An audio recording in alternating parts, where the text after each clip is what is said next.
Graça e paz em Cristo Jesus. Amém?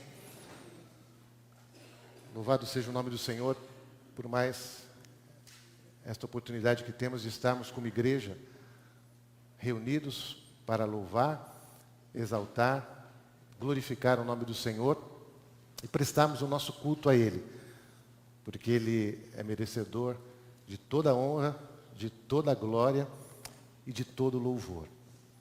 E como igreja de Cristo, quando nós estamos reunidos, o Espírito Santo de Deus sempre tem algo muito especial para transmitir ao nosso coração, para falar conosco, de acordo com as nossas necessidades.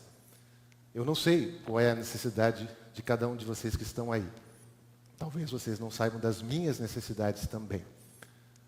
Mas o Deus que nós servimos, Ele é onisciente, Ele é onipresente.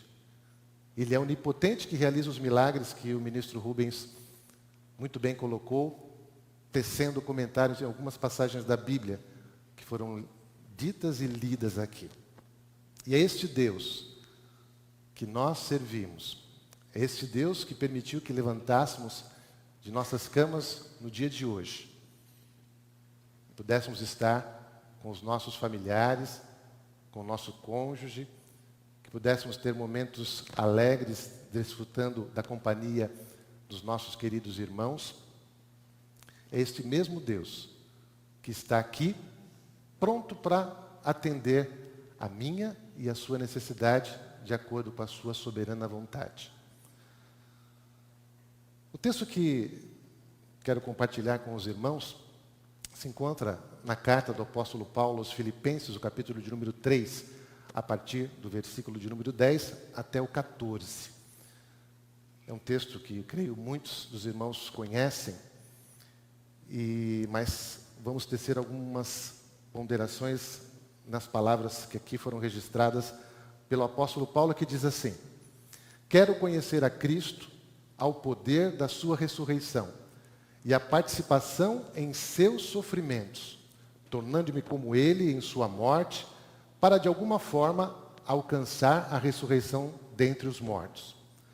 Não que eu já tenha obtido tudo isso, ou tenha sido aperfeiçoado, mas prossigo para alcançá-lo, pois para isso também fui alcançado por Cristo Jesus.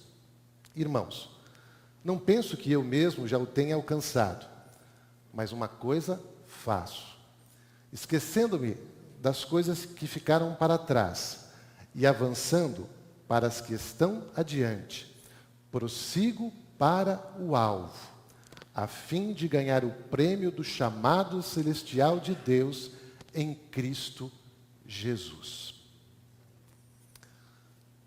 Paulo, que então se chamava Saulo,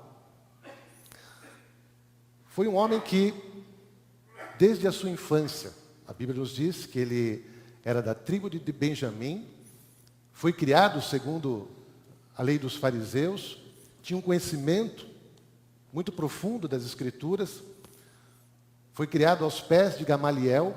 Gamaliel era neto de Hilel, um grande estudioso da palavra de Deus, do Antigo Testamento. E Paulo, na época Saulo, era de Tarso, que ficava na Ásia Menor, no oriente da Ásia Menor. Era uma das grandes cidades naquela época. Não era uma cidade portuária, mas ela abastecia os portos ali da região. E Paulo foi criado dentro daquele contexto. Paulo tinha um ofício. Paulo vivia numa cidade onde as pessoas estavam muito preocupadas com os seus afazeres, com os seus trabalhos no dia a dia. Mas Paulo tinha algo em mente, o seu zelo. Como dissemos, ele era da tribo de Benjamim, fariseu, cidadão romano, e a cidadania romana, ela poderia ser adquirida comprando por alto preço, ou por ser nascido em Roma, e Paulo tinha esta cidadania romana, e por isso gozava de muitos privilégios dentro ali do contexto do Império Romano. E Paulo, pelo seu zelo na palavra, ele infelizmente não conhecia a Cristo. Não tinha Jesus como seu Senhor quando se chamava Saulo. E ele perseguia os cristãos. O desejo e o objetivo de Paulo era prender o máximo de pessoas do caminho, assim eram os cristãos conhecidos naquela época. Paulo, então Saulo, em determinado momento de sua vida, ele tinha uma carta consigo para se dirigir à cidade de Damasco, onde mais uma vez ele tinha como missão, ele tinha como alvo, ele tinha como objetivo prender cristãos naquela cidade, trazê-los para Jerusalém, para que eles fossem açoitados, para que eles fossem presos, e por que não dizer também mortos. Ainda como Saulo, diz a palavra de Deus no livro de Atos dos Apóstolos, e quero aqui abrir um parênteses, o livro de Atos dos Apóstolos foi escrito pelo médico Lucas, um gentio, um grande historiador do primeiro século, e que também foi o autor de um dos evangelhos que leva o seu nome, o Evangelho de Lucas. E Lucas, no livro de Atos dos Apóstolos, que também é conhecido no meio cristão como Atos do Espírito Santo, porque ali nós vemos inúmeros milagres realizados pelo Senhor, curas, sinais, prodígios e maravilhas. E esse mesmo Lucas retrata em muitos os textos escritos e que compõem o livro de Atos, passagens em que Saulo ainda se encontra depois com o Senhor Jesus, quando ele estava a caminho de Damasco, onde ele iria prender cristãos, e de repente ali ele tem um encontro com Jesus. Não sabia ainda que era o Senhor Jesus, mas um grande clarão se forma ali diante de Saulo, e ele perde a sua visão. E assim permaneceu durante 3 dias, até mesmo quando foi levado à presença de Ananias. E quando Saulo tem este encontro com o Senhor disse a ele: Saulo, Saulo, a quem tu persegues? E ele tenta saber de onde vem aquela voz. E mais uma vez, o Senhor Jesus fala com ele: Saulo, Saulo, por que me persegues? Naquele exato momento ele se prostra diante daquele que seria o Senhor da sua vida, até o final da sua carreira. Ali ele se prostra e começa então a mudar o rumo e a trajetória da sua vida. Talvez, ainda como Saulo, jamais ele imaginou o que aconteceria na vida dele a partir daquele momento. Talvez nunca tenha passado pela mente de Saulo que ele seria um grande apóstolo do Senhor, que ele seria um grande homem que proclamaria o Evangelho em inúmeros países, em cidades. E ele pergunta: quem és, Senhor? E ele diz: eu sou Jesus a quem tu persegues. Agora então, aquele homem que tinha acesso ao Sinédrio, aquele homem que conseguia dialogar com os tribunos da época, com os centuriões, que tinha acesso a pessoas que integravam o Império Romano, aquele homem de perseguidor dos cristãos passa a ser perseguido por causa do amor de Cristo Jesus, que passou a fazer parte da sua vida. Paulo, e que muito bem Lucas retrata no livro de Atos dos Apóstolos, foi o autor, o escritor de 13 dos livros do Novo Testamento. 3, aliás, a primeira e a segunda carta a Timóteo, a carta que escreve a Filemão e a Tito, são tidas como cartas pastorais. Cartas onde Paulo procura ajudar os seus irmãos aqueles que o acompanhavam, aqueles que precisavam de uma palavra de ânimo, de uma palavra de conforto, de uma palavra de estímulo, e também as epístolas ou as cartas direcionadas às igrejas, no total então de 13, tirando as cartas pastorais. Paulo escreveu à igreja de Corinto, Éfeso, Filipenses, Colosso, Roma. E muitas destas cartas que Paulo redigiu, e no caso a carta que ele enviou à igreja de Filipos, não foram diferentes dentro do contexto de uma prisão. Esta carta, a qual nos referimos, em que Paulo deixa registrado esses versículos, foi escrita num contexto de prisão, de privação de liberdade.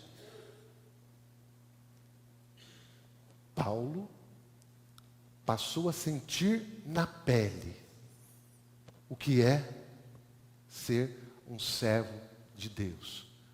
O que é servir ao Senhor. O que é ter Jesus como Senhor da sua vida.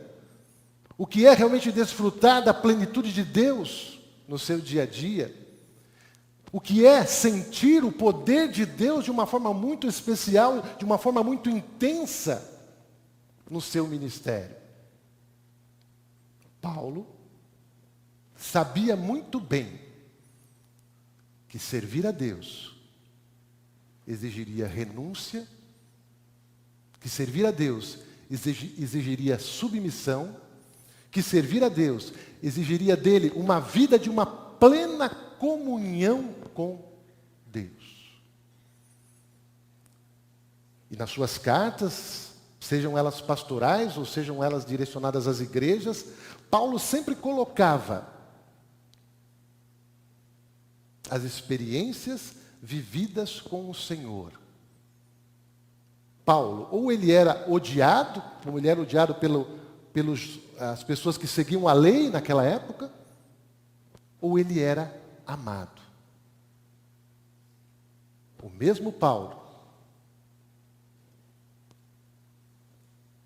E este Paulo compartilhava, mesmo encarcerado, mesmo algemado, mesmo privado de liberdade, e jamais deixou de ter comunhão com aquele Senhor com quem ele se encontrou a caminho de Damasco. Aquele Senhor que começou a trabalhar na vida de Paulo. Aquele Senhor que começou a mostrar para ele o que o aguardava.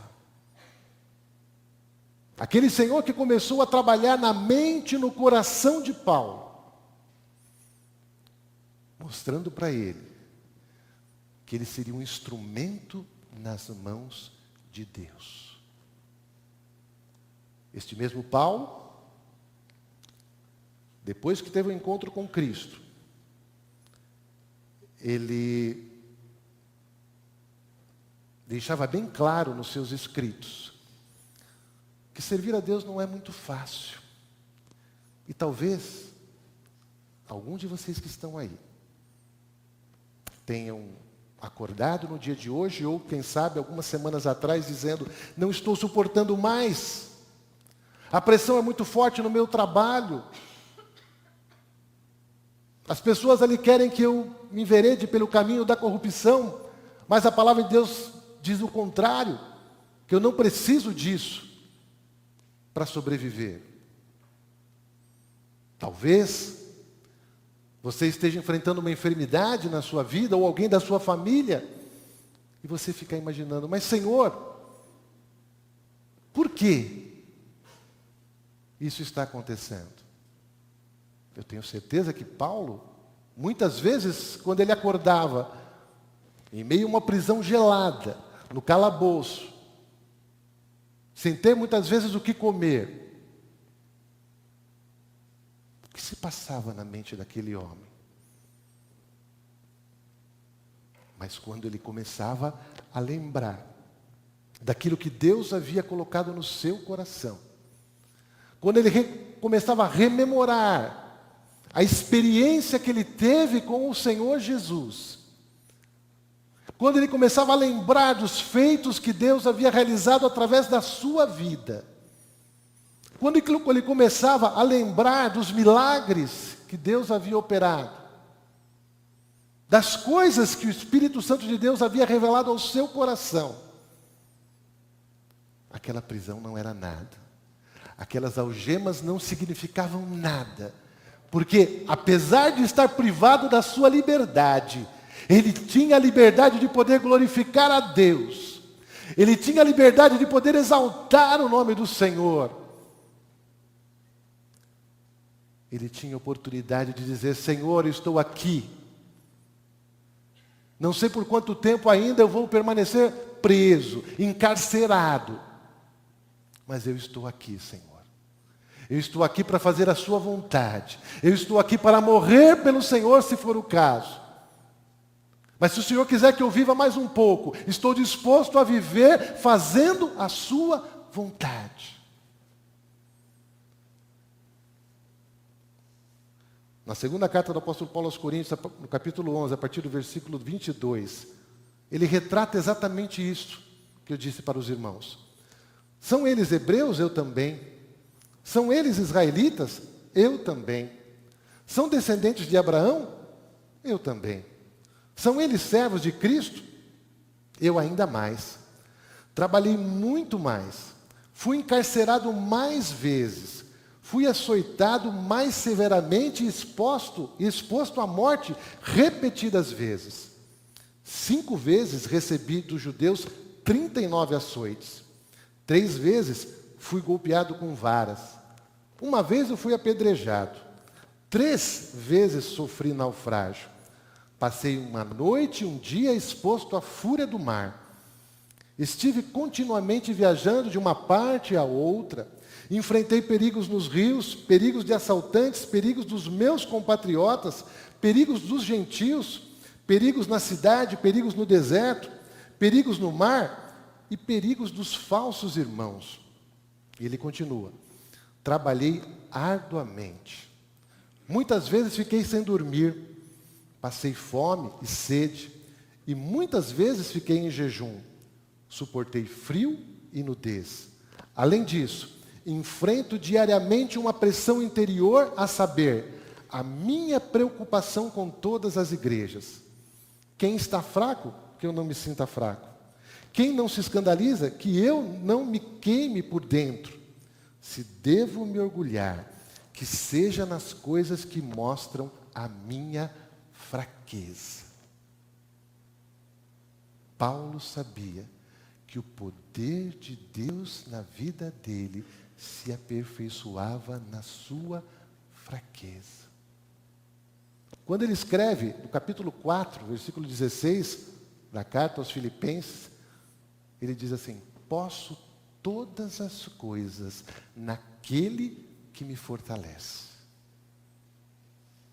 O contexto, para ele exatamente deixar registrado isso, a igreja aos Filipenses, ou seja, tudo isso que Paulo passou, depois que se encontrou com o Senhor Jesus, fazia com que ele pudesse todas as coisas, porque era de Deus que vinha o fortalecimento, era de Deus que vinha o refrigério, era de Deus que vinha a alegria, era de Deus que vinha o regozijo para a sua alma, era de Deus que vinha o renovar das suas forças, ainda que cansado, ainda que com o seu corpo todo dilacerado, por causa das chibatadas, por causa das correntes que o prendiam, por causa dos naufrágios que ele sofreu. Mas ele jamais deixou de glorificar, de exaltar, de dizer para Deus: olha, Senhor, é muito melhor eu estar contigo. Para mim, o viver é Cristo e o morrer é ganho. O morrer é lucro. Mas se o Senhor quiser que eu continue ainda nesta missão de levar a palavra de Deus, de levar a mensagem do Evangelho, de ser um instrumento nas mãos de Deus, para que as igrejas na Ásia Menor continuem sendo fortalecidas no Senhor, através da palavra de Deus, através da ação do Teu Espírito Santo, na minha vida e na vida deles. Senhor, eu estou aqui. Paulo sabia muito bem em quem ele cria. Paulo sabia muito bem. A Bíblia não fala se ele teve um contato ou se viu Jesus durante o seu ministério terreno. Mas a Bíblia deixa bem claro que ele recebeu os ensinamentos cristãos, vindos de Deus, pelo Espírito Santo do Senhor, atuando na vida dele. Aquele homem que tinha acesso ao Sinédrio, aquele homem que tinha acesso, se ele assim quisesse, aos homens do mais alto escalão do Império Romano, e por ser cidadão romano, muitas vezes ele avocava isso. Eu sou cidadão romano, vocês não podem fazer isso comigo. Sou hebreu, sou da tribo de Benjamim, sou um cristão, mas sou cidadão romano. E nas suas prisões, isso fazia a diferença. Mas acima de tudo, ele era um servo de Deus. Este Paulo continua ainda a nos dizer, na primeira carta aos Coríntios, capítulo 9, a partir do versículo 24. Vocês não sabem que dentre todos os que correm no estádio, apenas um ganha o prêmio? Corram de tal modo que alcancem o prêmio. Corram de tal modo que alcancem o prêmio. Todos os que competem nos jogos se submetem a um treinamento rigoroso para obter uma coroa que logo perece. Mas nós o fazemos para ganhar uma coroa que dura para sempre. Sendo assim, não corro como quem corre sem alvo, e não luto como quem esmurra o ar. Paulo tinha um alvo. Paulo prosseguia para atingir este alvo. Nas diversas modalidades esportivas, nós vemos que o atleta, ele treina exaustivamente. Agora, no Rio de Janeiro, este ano, nós vamos ter, daqui a 200 e poucos dias, a abertura dos Jogos Olímpicos. Aqueles atletas que estarão participando desses Jogos e que participaram das Olimpíadas anterior, eles continuaram o seu treinamento. Não deixaram de cuidar da sua saúde, não deixaram de cuidar da sua alimentação. E dia após dia, exaustivamente, continuam o seu treinamento, e irão assim fazer até a abertura dos Jogos, irão assim fazer até o dia em que eles estarão competindo com os seus adversários. Com o ministro Rubio isso não foi diferente. Ele participou da São Silvestre.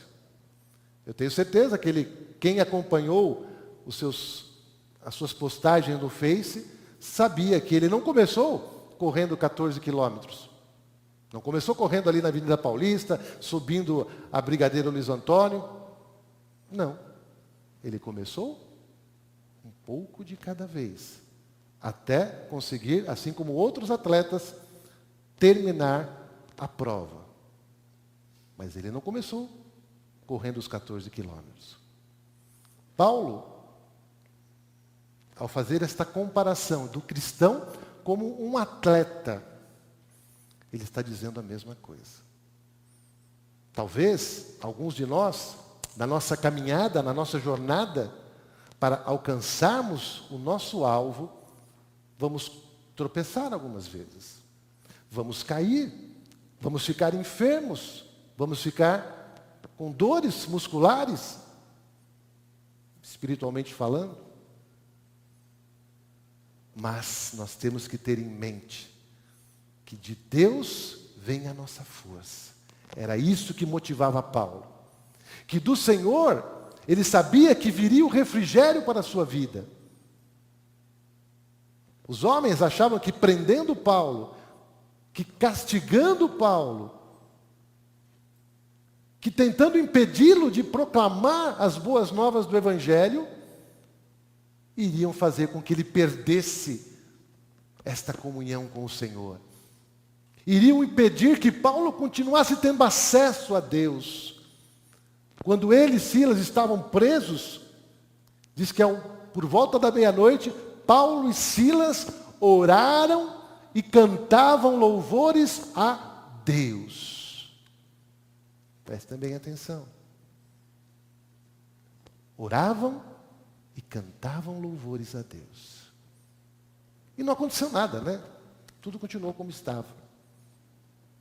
Aquele louvor, aquela oração, não saíram das 4 paredes onde Paulo e Silas estavam. Foi isso que aconteceu? Não. Diz que as algemas se romperam, a porta do cárcere foi aberta. E o carcereiro de Filipos se prostrou porque estava temeroso com o que iria acontecer com ele, porque 2 prisioneiros importantes poderiam fugir. Amados, quando eu e você oramos, quando eu e você louvamos a Deus, não importam as circunstâncias. Não importa se a crise está imperando no nosso país, se a inflação vai ser maior este ano ou não. Se os problemas que nós vamos enfrentar como cidadão brasileiro será maior do que o ano passado. Mas nós temos o Deus que fez os céus e a terra. Nós temos um Senhor que cuida de nós. Nós temos um Senhor que nos capacita dia após dia para prosseguirmos para o alvo. Não olhamos nem para a direita, nem para a esquerda, mas os nossos olhos devem estar fitos em Jesus, que é o autor e consumador da nossa fé. Então, se algum problema na sua vida, seja ele qual for, está impedindo você de ver o alvo que você tem à sua frente, o alvo para você alcançar isto que Paulo nos diz no início do texto que nós lemos: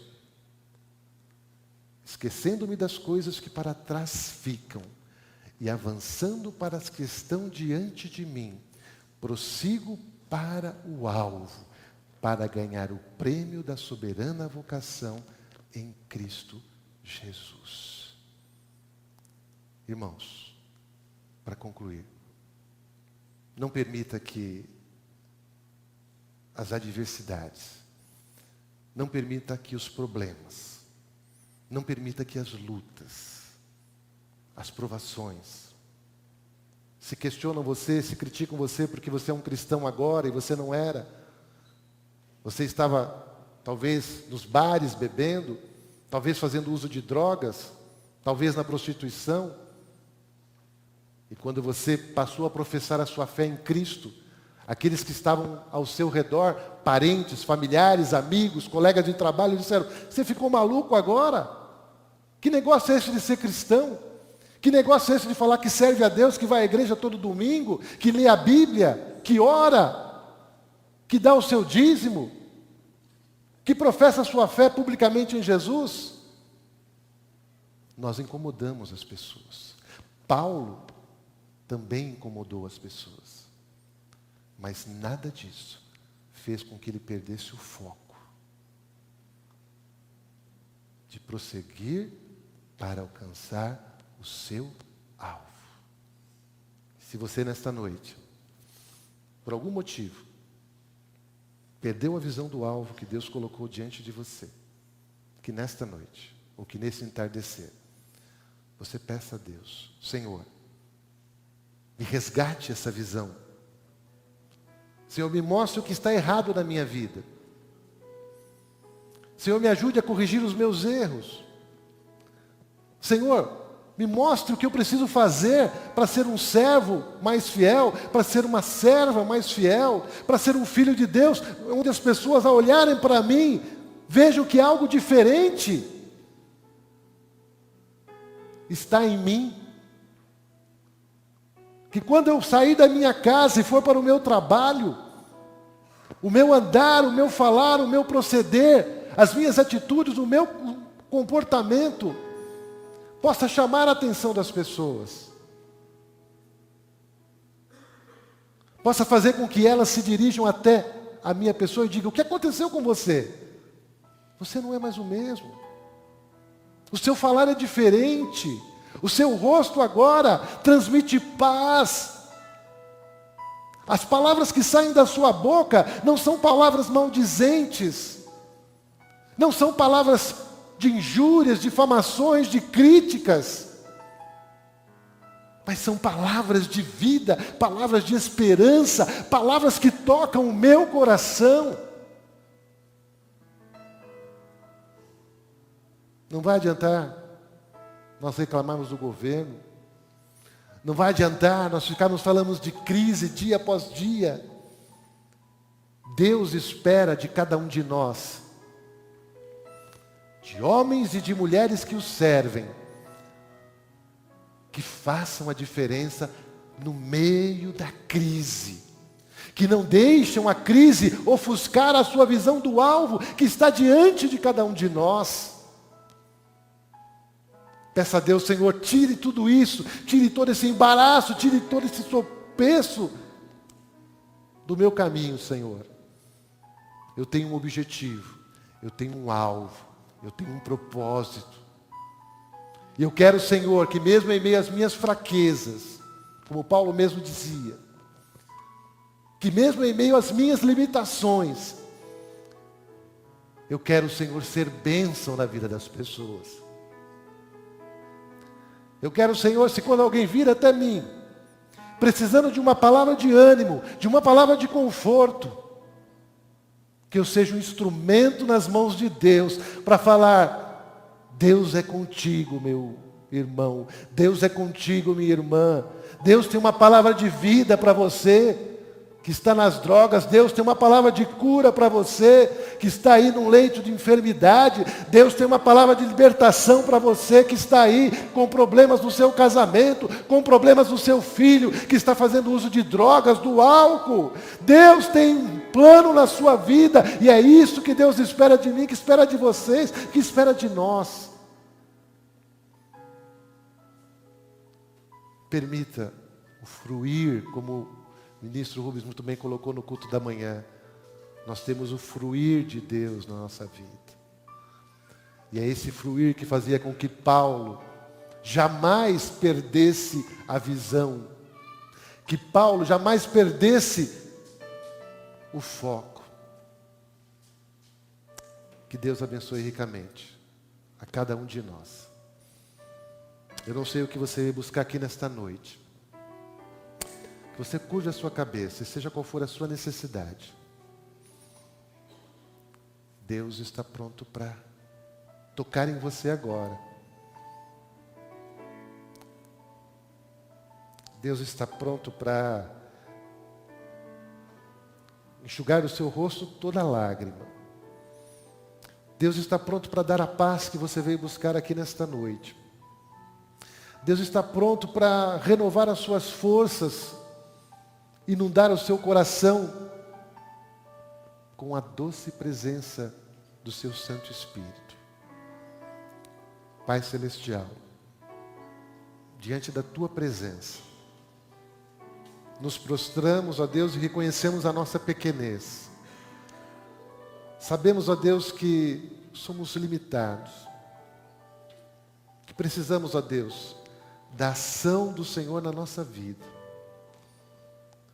Pai, não permita, Senhor Deus, que fiquemos pelo meio do caminho. Não permitas, ó Deus, que cada um de nós esmoreça, se sinta enfraquecido. Mas, ó Pai, em nome de Jesus, eu te peço, ó Deus, Que o Senhor fortaleça o cansado nesta noite. Que o Senhor coloque no nosso coração palavras de vida, palavras de esperança. Ó Deus querido, se alguém entrou aqui cansado, sobrecarregado, oprimido, em nome de Jesus, ó Deus, restaura, renova, transforma, Senhor Deus, esta vida no poder que é no nome de Jesus. Ó Deus, se alguém veio aqui buscar a cura nesta noite, segundo a tua soberana vontade, ó Deus, cure, transforme, liberte, ó Deus. Pai querido, que cada um de nós continuemos tendo esta visão, este alvo estabelecido para as nossas vidas, e que nada, ó Deus, possa nos impedir de alcançá-lo. Que possamos, ó Deus, na continuidade deste culto, temos a certeza, Pai, que o Senhor preparou este dia, este domingo, para estarmos aqui no período da manhã, estamos aqui agora no final deste dia, Senhor. Mas certos de que o Senhor esteve conosco, que o Senhor falou aos nossos corações, que o Senhor tinha planos para com cada um de nós, e que esses planos possam ser executados, ó Pai, para a Tua honra, para a Tua glória e para o Teu louvor. Muito obrigado, ó Deus. Nós fazemos esta oração em nome de Jesus, o nosso Senhor, o nosso Salvador, que vive e reina para sempre. Amém e amém. Que Deus a todos abençoe, em nome de Jesus.